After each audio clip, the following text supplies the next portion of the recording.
श्री कृष्णं वंदे जगद्गुरु इदं श्री सद्गुरुवे नमः।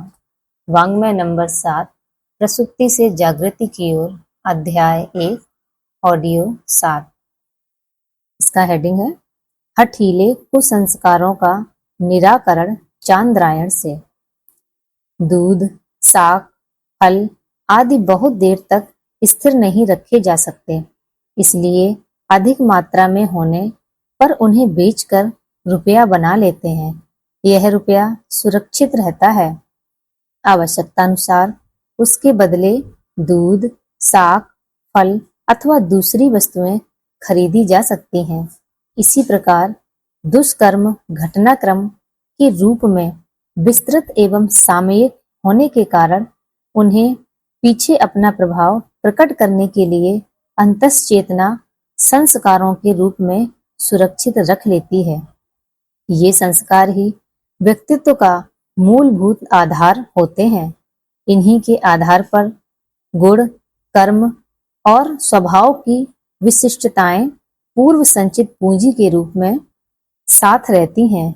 यूं सामयिक कमाई भी इसमें जुड़ती रहती और संचित संस्कार संपदा के प्रभाव को न्यूनाधिक करती रहती है। मनुष्य जीवन की प्रमुख समस्याओं के कारण बाह्य परिस्थितियों में ढूंढने की प्रचलित परंपरा को अपूर्ण ठहराया और अमान्य किया जा रहा है।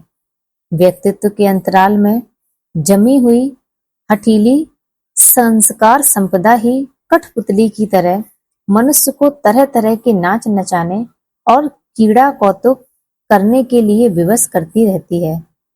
इतना ही नहीं, वह परिस्थितियां भी इतनी जटिल उत्पन्न कर देती हैं जो टाले नहीं टलती, कारण कि उनकी जड़ अचेतन की गहन परतों में होती है। जड़ें ना कटे तो टहनी तोड़ने से भी वृक्ष के अस्तित्व पर क्या असर पड़ने वाला है। कुछ दिनों शारीरिक रोगों की अभिवृद्धि दिन दूनी रात चौगनी होती जा रही है। चिकित्सकों, चिकित्सालयों एवं नित्य नई औषधियों में आंधी तूफान की तरह बढ़ोतरी हो रही है। इतने पर भी उसके नियंत्रण के कोई लक्षण दृष्टिगोचर नहीं होते। इस असमंजस का समाधान एक ही है कि मनाह क्षेत्र में घुसती पनपती उन कुत्साओं कुंठाओं का पर्यवेक्षण निराकरण किया जाए, जो न केवल शारीरिक रोगों मानसिक उद्योगों के लिए जिम्मेदार हैं, वरन व्यवहारिक जीवन में भी अनेक विग्रह संकट आए दिन खड़े करती रहती है। मना स्थिति परिस्थिति के लिए उत्तरदायी है। इस तथ्य को समझ लेने पर इस निष्कर्ष पर पहुंचना संभव हो सकेगा कि संकटों का आत्यंतिक समाधान क्या हो सकता है। मनोविज्ञान ने यह सिद्ध किया है कि शारीरिक रोगों का प्रमुख कारण मना क्षेत्र में जमे हुए हठीले कुसंस्कार प्रधान कारण होते हैं। हठीले इस अर्थ में कि उन्हें धारण किए हुए व्यक्ति यह भली भांति समझता है कि उसने अनुपयुक्ताएं अपना रखी हैं और उन्हें छोड़ ही देना चाहिए। इतने पर भी वे स्वभाव के साथ बुरी तरह गुथ गईं आदतों के रूप में इस प्रकार परिपक्व बन गई होती हैं कि उन्हें हटाने के सामान्य उपायों से कोई ठोस परिणाम निकलता दिखाई नहीं पड़ता। समझदारी का तकाजा एक ओर, आदतों का हठीलापन दूसरी ओर। इन दोनों की तुलना की जाए तो कुसंस्कारों का हठीलापन ही भारी पड़ता है। सभी जानते हैं मनुष्य ही है जो मानसिक असंतुलन उत्पन्न करता और उनके विक्षोभों के फलस्वरूप शरीर के विभिन्न अवयवों की सामान्य कार्य पद्धति में अवरोध उत्पन्न करता है। फलतः बीमारियां उसे आ घेरती हैं। रोगों की जड़ शरीर में हो तो काय चिकित्सा में सहज सुधार होना चाहिए। पोषण की पूर्ति आहार से होनी चाहिए और विषाणुओं को औषधि के आधार पर हटाने में सफलता मिलनी चाहिए। किंतु देखा जाता है कि जीर्ण रोगियों की काया में रोग इस प्रकार बुरी तरह रम जाते हैं कि उपचारों की पूरी पूरी व्यवस्था करने पर भी हटने का नाम नहीं लेते। एक के बाद दूसरे चिकित्सक और नुस्खे बदलते रहने पर भी रुग्णता से पीछा नहीं छूटता। इलाज के दबाव में बीमारियां रंग रूप बदलती रहती हैं, पर जड़ ना कटने से टूटी हुई नई कोपलों की तरह उगती रहती हैं।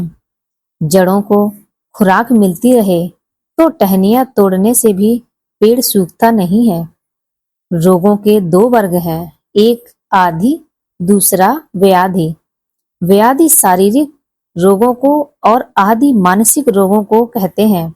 ज्वर, खांसी, दमा, दर्द, अपच, मधुमेह, रक्तचाप आदि को शारीरिक रोगों में गिना जाता है और उन्माद, सनक, मूर्खता, विस्मृति, विसंगतियां, उलझनों आदि की मानसिक रोगों में गणना होती है।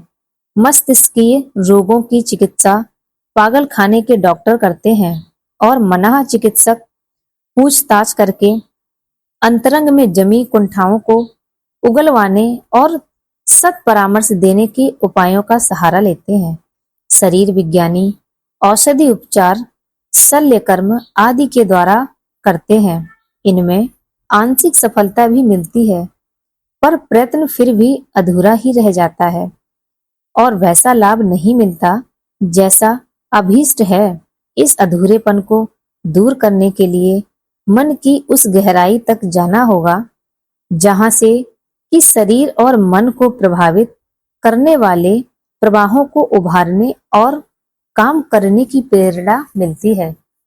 कुएं में जो पानी भरा दिखता है वह उसकी तली में जल फेंकने वाले स्रोतों से आता है।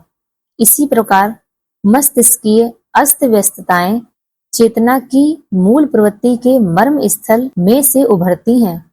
इस परत को आस्था केंद्र कहते हैं। मनुष्य के गहन अंतराल में कुछ आस्थाएं जमी होती हैं। व्यक्तित्व का मूल स्रोत उन्हीं में सन्निहित रहता है। अंतःकरण की आस्थाएं ही हैं जो मनुष्य को ऊपर उठने एवं नीचे गिरने की प्रेरणा देती हैं। उसी की प्रतिक्रिया व्यक्तित्व को समुन्नत एवं पतित बनाकर रख देती है। इसी आंतरिक उत्थान पतन के आधार पर मनुष्य स्वर्गीय एवं नरकीय दृष्टिकोण विनिर्मित करता है और तदनुसार अनेक प्रकार के शारीरिक मानसिक कष्टों को सहन करना पड़ता है।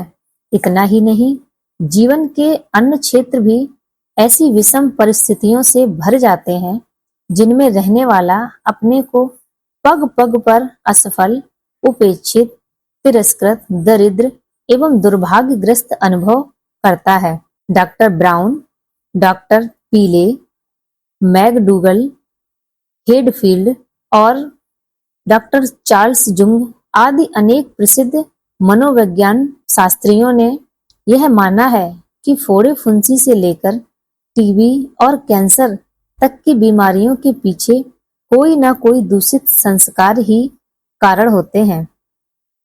मनुष्य बाहर से ईश्वर पारायण, सत्यभाषी, मधुर व्यवहार करने वाला दिखाई देता है, पर सच बात यह होती है कि उसके अंतर मन में नैतिकता को जब दबाकर दिखाने के लिए कुछ किया जाता है तो उसका मन भीतर ही भीतर अंतर्द्वंद करता है, जिसके फलस्वरूप ही उसमें रोग पैदा होते हैं।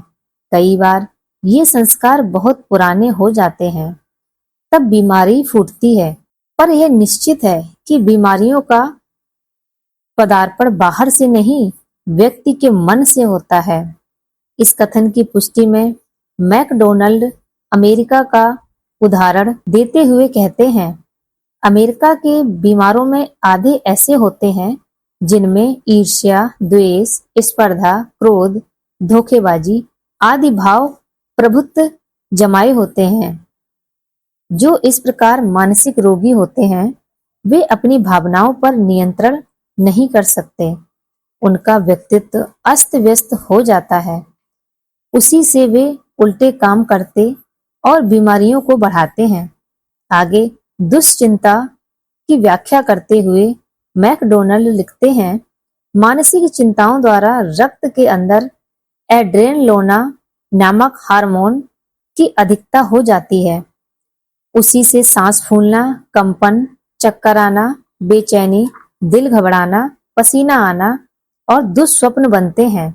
दौरे और बड़ी बीमारियां भी किसी न किसी मानसिक ग्रंथि का ही परिणाम होती हैं, जिन्हें डॉक्टर नहीं जानता, पर आधी व्याधियां होती मन के ही कुचक्र हैं। इस संबंध में भारतीय मत बहुत स्पष्ट है। यहाँ जीवन को इतनी गहराई से देखा गया है कि आधी व्याधियों के मानसिक कारण पाप ताप के संस्कार रूप में स्पष्ट झलकने लगते हैं। योग वासिष्ठ में कहा गया है, चित्त में गड़बड़ होने से शरीर में गड़बड़ होती है। अंतर्द्वंद और अज्ञान से मोह में डालने वाले मानसिक रोग पैदा होते हैं। उनसे फिर शारीरिक रोग इस तरह पैदा हो जाते हैं जैसे बरसात के दिनों में मेंढक अनायास दिखाई देने लगते हैं। बुरे लोगों के पास बैठने से मनुष्य मन में पाप और बुरी भावनाओं को स्थान देने लगता है। ऐसा होने पर नाड़ियां अपनी सामान्य कार्य प्रणाली बंद कर देती हैं। कुछ नाड़ियों की शक्ति नष्ट हो जाती है, कुछ अधिक शक्तिशाली हो जाती हैं, जिससे प्राण प्रवाह उल्टा पलटा हो जाता है। प्राण संचार में गतिरोध उत्पन्न होने पर ही शरीर की स्थिति बिगड़ती और उसमें तरह तरह के रोग पैदा हो जाते हैं। आगे चलकर योग वासिष्ठ में इस प्रसंग का और भी अच्छी तरह खुलासा किया गया है। चित्त में उत्पन्न हुए विकार से ही शरीर में दोष पैदा होते हैं। शरीर में क्षोभ या दोष उत्पन्न होने से प्राणों के प्रसार में विषमता आती है और प्राणों की गति में विकार होने से नाड़ियों के परस्पर संबंध में खराबी आ जाती है। कुछ नाड़ियों की शक्ति का तो स्राव हो जाता है और कुछ में जमाव हो जाता है। प्राणों की गति में खराबी से अन्न अच्छी तरह नहीं पचता। प्राणों के सूक्ष्म तंत्रों में अन्न के स्थूल कण पहुंच जाते हैं और जमा होकर सड़ने लगते हैं। उसी से रोग उत्पन्न होते हैं। इस प्रकार आदि मानसिक रोग से ही व्याधि शारीरिक रोग उत्पन्न होते हैं। उन्हें ठीक करने के लिए मनुष्य को औषध की उतनी आवश्यकता नहीं जितनी यह कि मनुष्य अपने बुरे स्वभाव और मनोविकारों को ठीक कर ले।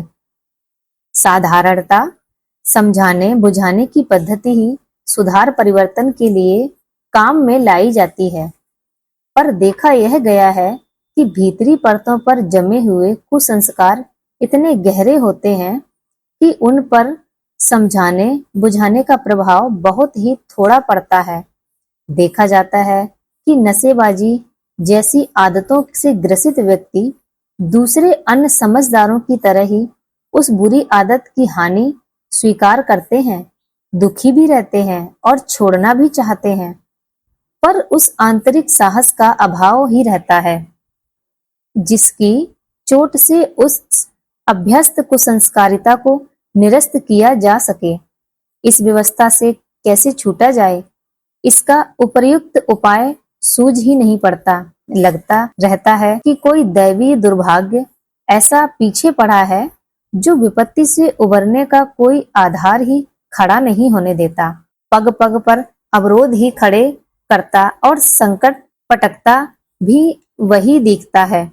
यह दुर्भाग्य और कोई नहीं, अपने अंतरंग पर छाए हुए कसाय कलमस के कुसंस्कार ही हैं, जो अभ्यास और स्वभाव का अंग बन जाने के कारण छुटाए नहीं छूटते और पटक पटक कर मारते हैं, नरक के यमदूतों जैसा त्रास देते हैं। इस विपन्नता को उलटने का समर्थ उपचार आंतरिक परिशोधन ही है। इस अंतस से कायाकल्प के लिए जितने भी उपाय खोजे गए हैं, उनमें तत्वदर्शियों ने अपने अनुभवों के आधार पर चांद्रायण तपश्चर्या को सर्वसुलभ एवं अत्यंत प्रभावशाली पाया है। कुकृत्यों की रोकथाम, शासकीय एवं सामाजिक नियंत्रण के आधार पर बहुत कुछ काबू में रखी जा सकती है। मानसिक दुश्चिंतन को दूरदर्शी विवेकशीलता के सहारे घटाया या हटाया जा सकता है, पर इतने से भी कुछ काम चलने वाला नहीं है, क्योंकि प्रेरणाओं का उद्गम स्रोत तो अंतःकरण में उठने वाली दुर्भावना, आदर्शों के प्रति अनास्थाएं ही होती हैं। प्रत्यक्ष और परोक्ष में उन्हीं की चित्र विचित्र भूमिकाएं अनेक कुकर्मों एवं दुर्घटनाओं के रूप में सामने आती रहती हैं। वास्तविक उपचार इसी क्षेत्र का होना चाहिए। शरीर की रुग्णता, मन की उद्विग्नता, आर्थिक दरिद्रता, व्यक्तित्व का पिछड़ापन, पारिवारिक मनोमालिन्य, संपर्क क्षेत्र का विग्रह, साथियों की अवमानना जैसे संकटों के कारण तो सामयिक भी होते हैं और उनके लिए दोषी कईयों को ठहराया जा सकता है, किंतु वास्तविकता तलाश करने पर प्रतीत होता है कि ये समस्त संकट एक ही थैली के चट्टे बट्टे हैं। वे एक ही भानुमति के पिटारे से निकले हैं। विष वृक्ष की जड़ काटनी चाहिए, पत्ते तोड़ने, टहनी मरोड़ने से कुछ काम चलने वाला नहीं है। ना चिकित्सक के काबू में रोग आने वाले हैं और ना उपदेशक। मनोवैज्ञानिक मानसिक विक्षोभों का समाधान कर सकते हैं, क्योंकि जिस उद्गम स्रोत से वे निकलते हैं वहां उभार उफनता ही रहा तो बाहरी रोकथाम से क्या बनेगा। एक छेद रोकते रोकते दूसरा फूट पड़ेगा। मेड़ बंधने और टूटते रहने का सिलसिला तब तक चलता ही रहेगा जब तक कि उफान उत्पन्न करने वाला स्रोत बंद नहीं हो जाता है। शरीर और मन के रोगों की रोकथाम के लिए कई प्रकार के उपचार, उपकरण एवं विशेषज्ञ उपलब्ध हो सकते हैं, किंतु अंतःकरण की गहराई में पहुंचकर वहां कुछ उलट पलट करनी हो तो फिर आध्यात्म चिंतन एवं साधनात्मक उपचार ही एकमात्र अवलंबन बनकर रह जाते हैं। योग साधना को उत्कृष्टता के साथ जोड़ता है और तब कुसंस्कारिता को गलाकर सुसंस्कारिता में ढालने वाली भट्ठी का प्रयोजन पूर्ण करता है। इन दोनों आवश्यकताओं की पूर्ति जिन साधना उपचारों से हो सकती है, उनमें चांद्रायण सर्वोपरि है। उसकी निर्धारित कार्य पद्धति का प्रभाव आरोग्य रक्षा, मनोरोग चिकित्सा के रूप में ही नहीं, एक कदम आगे बढ़कर अंतराल की गहरी परतों में जमी हुई कुसंस्कारता को उखाड़ फेंकने की दृष्टि से भी अत्यंत महत्वपूर्ण सिद्ध होती है। एकांगी साधनाएं तो कितनी ही प्रचलित हैं, पर जिनमें परिशोधन, प्रगति और परिष्कार के प्रयोजन सिद्ध होते हैं, जो एक होते हुए भी अनेक प्रयोजन सिद्ध कर सके, ऐसी आध्यात्म चिकित्सा चांद्रायण की प्रायश्चित प्रक्रिया के अतिरिक्त दूसरी परिलक्षित नहीं होती। वस्तुतः वह कुसंस्कारों का बोझ ही है जो कठपुतली की तरह मनुष्य को त्रस्त किए रहता है। जब तक उसे बाहर ना निकाल लिया जाए तब तक वह संकट दूर नहीं होता। आंख में तिनका और कान में मच्छर घुस जाए तो बेचैनी उत्पन्न होगी और वह तब तक बनी ही रहेगी जब तक कि उन्हें निकाल न दिया जाए। पाप कृत्यों के बारे में भी यही बात है। वे बन पड़े तो उन्हें प्रायश्चित के द्वारा निकाल बाहर करना ही एकमात्र उपाय है। प्रमुख प्रश्न उन दुष्कर्मों का है जो भूतकाल में बन पड़े हैं और जिनके लिए आत्मा कचोटती और धिक्कारती है। वस्तुतः यह आत्म प्रताड़ना ही शारीरिक मानसिक रोगों को उत्पन्न करती रहती है। उसी उद्विग्नता में मन चंचल बना रहता है न उपासना में मन लगता है और न सत्कर्मों में। इस कांटे को निकालना ही चाहिए। भोजन के साथ मक्खी पेट में चली गई तो उल्टी कर देना ही एकमात्र उपाय है। भूतकाल में बन पड़े पापों का प्रायश्चित करके ही उनका समाधान किया जा सकता है। प्रायश्चित के 4 चरण हैं। प्रथम 2 पूर्वार्ध हैं, अंतिम 2 उत्तरार्ध।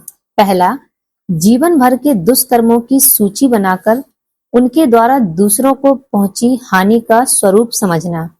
दूसरा, दुष्कर्मों का चिंतन कर आत्मविश्लेषण करना, उन्हें न दोहराने का संकल्प एवं विज्ञजनों के समक्ष उनका प्रकटीकरण करते हुए प्रायश्चित का संकल्प लेना। तीसरा, पश्चाताप के प्रतीक रूप में व्रत, उपवास, जप, अनुष्ठान आदि कृत करना। चौथा, व्यक्ति अथवा समाज को जो हानि पहुंची हो उसकी क्षतिपूर्ति करने के लिए यथासंभव अधिकतम प्रयत्न करना। पाप कर्म इसलिए बनते और बढ़ते रहते हैं कि कर्ता उनके द्वारा होने वाली हानियों पर ध्यान नहीं देता, उन्हें अन्य लोगों द्वारा अपनाई जाने वाली सामान्य क्रिया प्रक्रिया मान लेता है। बाद में वे अभ्यास बन जाते हैं। धन, अधिकार, आतंक के उपयोग से उसे कई लाभ मिलने लगते हैं तो उनका आकर्षण और भी अधिक बढ़ जाता है। कुमार्ग से विरत होने का यही मार्ग है कि उस मार्ग पर चलने वाले को उसकी हानियां स्वयं दृष्टिगोचर हों और उसे प्रतीक हों कि इस दिशा में चलकर वह अब तक अपना तथा दूसरों का कितना अहित कर चुका।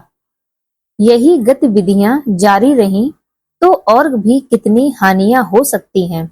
दुष्कर्मों, दुष्प्रवृत्तियों और दुर्भावनाओं से दूसरों का अहित और अपना हित होने की बात सोची जाती है, पर वस्तु स्थिति इसके सर्वथा विपरीत है।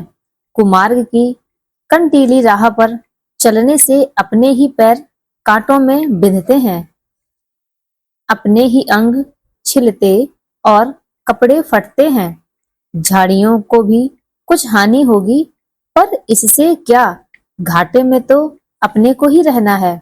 अपना मस्तिष्क विकृत होने से प्रगति के रचनात्मक कार्यों में लग सकने वाली शक्ति नष्ट हुई। अनावश्यक गर्मी के बढ़ने से यह बहुमूल तंत्र विकृत हुआ। शारीरिक और मानसिक रोगों की बाढ़ आई। मना स्थिति गड़बड़ाने से क्रियाकलाप उल्टे हुए और विपरीत परिस्थितियों की बाढ़ आ गई। हर दृष्टि से यह अपना ही अहित है, अस्तु बुद्धिमत्ता इसी में है कि सन्मार्ग पर चला जाए, सत्प्रवृत्तियों को अपनाया जाए और अंतःकरण को सद्भावनाओं से भरा पूरा रखा जाए। इस प्रकार के चिंतन से ही वह विरोधी प्रतिक्रिया उत्पन्न हो सकती है जिसके कारण दुष्कर्मों के प्रति भीतर से घृणा उपजती है, पश्चाताप होता है। यही वे आधार हैं जिनके सहारे भविष्य में वैसा न होने की आशा की जा सकती है। अन्यथा कारणवश उपजा सदाचरण का उत्साह शमशान वैराग्य की तरह हो जाएगा और फिर उसी पुराने ढर्रे पर गाड़ी के पहिए लुढ़कने लगेंगे। प्रथम चरण में पश्चाताप की उपयोगिता इसी दृष्टि से है कि अंतःकरण में अनाचार विरोधी प्रतिक्रिया इतने उग्र रूप से उभरे कि भविष्य में उसी प्रकार के अनाचरण की गुंजाइश ही शेष न रह जाए। दूसरा चरण मन की गांठें खोल देने का है। इसमें दूसरों का नहीं, अपना ही लाभ है। अनैतिक दुराव के कारण मन की भीतरी परतों में एक विशेष प्रकार की मनोवैज्ञानिक ग्रंथियां बनती हैं। उनसे केवल शारीरिक ही नहीं, मानसिक रोग भी उठ खड़े होते हैं। प्रकटीकरण के साथ साथ उन दुष्कर्मों के प्रति लज्जित और दुखी होने की वृत्ति का उभरना पश्चाताप है। पश्चाताप में भविष्य में वैसा न करने का संकल्प भी रहता है, अन्यथा कह देने और करने लगने से तो बात ही क्या बनेगी। निश्चय किया जाना चाहिए कि जिस प्रकार के पाप बन पड़े हैं, वैसे अथवा अन्य प्रकार के दुष्कर्मों का साहस पूर्वक परित्याग किया जा रहा है। भविष्य में पवित्र और परिष्कृत जीवन ही जीना है। ऊपर से ही लीपापोती ना की जा रही हो, अन्यथा पाप की जड़ें जहां की तहां बनी रहेंगी। वे अवसर पाते ही फिर फलेंगी, फूलेंगी और पुनरावृत्ति होती रहेगी। पश्चाताप का स्वरूप है सच्चे मन से दुखी होना, भूल की भयंकरता का अनुभव करना और भविष्य में इस प्रकार के आचरण न करने के लिए संकल्प करना तथा उसे कठोरता पूर्वक निभाना। इतना कर चुकने पर ही प्रायश्चित की यथार्थता सामने आती है। पाप के प्रकटीकरण से कई लाभ होते हैं। मन के भीतर जो दुराव की गांठें बंधी रहती हैं, वे खुलती हैं। मनोविज्ञान शास्त्र का सुनिश्चित मत है कि मनोविकारों के दुष्कर्मों के दुराव से मानसिक ग्रंथियां बनती हैं और वे अनेक शारीरिक और मानसिक रोगों के रूप में उभरती हैं। मनः चिकित्सा शास्त्री मानसिक रोगों से उसके जीवन के घटनाक्रम को विस्तार पूर्वक बताने के लिए प्रोत्साहित करते हैं। इसमें अप्रकट दुरावों का यदि प्रकटीकरण हो गया तो रोग का निराकरण सरल हो जाता है। मनुस्मृति 4/255 में लिखा है, जो अपनी वस्तु स्थिति को छिपाता है, जैसा कुछ है उससे भिन्न प्रकार को प्रकट करता है, वह चोर, आत्महत्यारा और पापी कहलाता है। पराशर स्मृति के श्लोक संख्या 8/6 और 7 में लिखा है, पाप कर्म बन पड़ने पर उसे छिपाना नहीं चाहिए। छिपाने से वह बहुत बढ़ता है। पाप छोटा हो या बड़ा, उसे किसी प्रकार धर्मज्ञ से प्रकट अवश्य कर देना चाहिए। इस प्रकार उसे प्रकट कर देने से पाप उसी तरह नष्ट हो जाते हैं जैसे चिकित्सा करा लेने पर रोग नष्ट हो जाते हैं। प्रकटीकरण की महत्ता बताते हुए शास्त्र कहता है, अतः अपने पाप को न छिपाएं। छिपाया हुआ पाप बढ़ता है। यदि कभी पाप बन गया हो तो उसे साधु पुरुषों से कह देना चाहिए, वे उसकी शांति कर देते हैं। प्रकटीकरण के उपरांत प्रतीकात्मक दंड व्यवस्था का चरण है। यह सांकेतिक है। बच्चे के गलती करने पर उसे कान पकड़ने, कोने में खड़ा होने, बैठक आदि करने के हल्के दंड दिए जाते हैं। ये लाक्षणिक हैं। इनका महत्व इतना भर है कि इस प्रताड़ना की स्मृति, गलती की भयंकरता और उसकी पुनरावृत्ति न करने की आवश्यकता की छाप अंतश्चेतना पर अधिक अच्छी तरह छोड़ सके। वास्तविक समाधान कान पकड़ने पर कहाँ होता है? चोरी करना, कान पकड़ना, चोरी करना, कान पकड़ना। यदि यही क्रम चलने लगे तो बात उपहास्यास्पद बन जाएगी। यदि बच्चा किसी की कॉपी चुरा लाया है तो कान पकड़ने भर से उसका प्रायश्चित नहीं हुआ। वह तो स्मृति को झकझोरना भर है। जिसकी कॉपी चुराई थी उसकी क्षतिपूर्ति इतने भर से कहाँ हुई? उसकी तो कॉपी वापस मिलनी चाहिए। जो हानि हुई उसकी भरपाई का प्रबंध होना चाहिए। प्रायश्चित का असली भाग वही है जिसमें ऋण मोचन किया जाता है। अनैतिक दुरावों के प्रकटीकरण में खतरा भी है, क्योंकि ओछे व्यक्ति उन जानकारियों का अनुचित प्रयोग बदनामी करने तथा हानि पहुंचाने के लिए करते हैं। अस्तु निसंदेह इस प्रकटीकरण के लिए ऐसे सत्पात्रों को ही चुनना चाहिए जिनकी उदारता एवं दूरदर्शिता असंदिग्ध हो। चिकित्सक के आगे रोगी को अपने यौन रोगों की वस्तु स्थिति बतानी पड़ती है। उदार चिकित्सक उन कारणों को प्रकट करते नहीं फिरते जिनकी वजह से वे रोग उत्पन्न हुए। उनका दृष्टिकोण रोगी की कष्ट निवृत्ति भर होता है। ऐसे ही उदार चेता एवं उपर्युक्त मार्गदर्शन कर सकने में समर्थ व्यक्ति ही इस योग्य होते हैं, जिनके सामने मन की दुराव ग्रंथियां खोली जा सके। प्रकटीकरण प्रायश्चित का एक अति महत्वपूर्ण अंग माना गया है। अनैतिक कृत्यों के दुराव को कभी किसी के सामने प्रकट न किया जाए तो मना क्षेत्र में वह उर्वरता उत्पन्न न हो सकेगी जिनसे आध्यात्मिक सद्गुणों का अभिवर्धन संभव होता है। सभी को प्रणाम।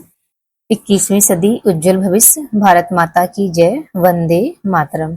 सभी को प्रणाम। वांग्मय अर्थात साहित्य, शब्द, विचार और भावना का दिव्य संग्रह। युग ऋषि गुरुदेव श्री राम शर्मा आचार्य की इस धरोहर को ऑडियो के रूप में सुनने के लिए चैनल को लाइक करें, सब्सक्राइब करें, गुरुवाणी को जन जन तक पहुँचाएं। हृदय से धन्यवाद।